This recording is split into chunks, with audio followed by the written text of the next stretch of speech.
Bonjour à tous, nouveau quintet flash ce mardi, direction Vincennes à l'occasion du prix de Poitiers.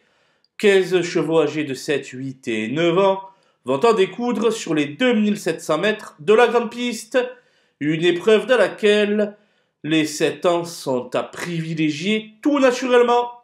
Et on voit ça tout de suite avec mon analyse.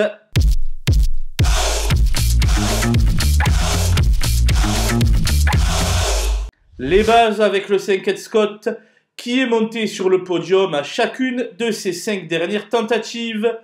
Courant peu mais toujours à bon escient, c'est incontestablement le cheval à battre. Le 13 Alicia Bella fait montre d'une belle régularité et ce depuis de nombreux mois.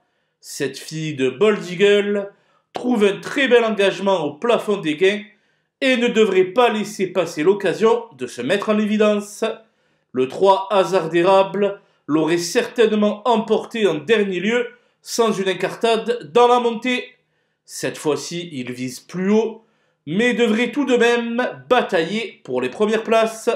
Les opposants avec le 8 Harry Carizé, qui totalise 80% de présence à l'arrivée, en compagnie d'Éric Raffin. Sa sortie sous la selle lui aura fait le plus grand bien, et nul doute qu'il va défendre chèrement ses chances. Le 12 Gaucho Giel est de retour sur le plateau de Gravel, où sa dernière visite s'était soldée par une victoire dans un quintet. Dès lors, il pourrait bien refaire parler de lui. Le 7 Harmonista se montre indélicate ces derniers temps, mais possède assurément la pointure d'un tel lot. Jugé sur sa 3e place début octobre dans le prix Charles Mills, sa place est à l'arrivée. Le 6 Gypsy de Chaman est en pleine forme, puisqu'elle vient d'améliorer son record personnel. Elle a déjà devancé mon favori et va jouer sa carte à fond. Mon coup de poker sera le 14 Graal du Trésor, que l'on a plus souvent vu au monté ces derniers temps. Il ne possède pas vraiment de marge face à ses cadets, mais je vais m'en méfier tout particulièrement, car Mathieu Mottier transforme tout ce qu'il touche en or ces derniers temps.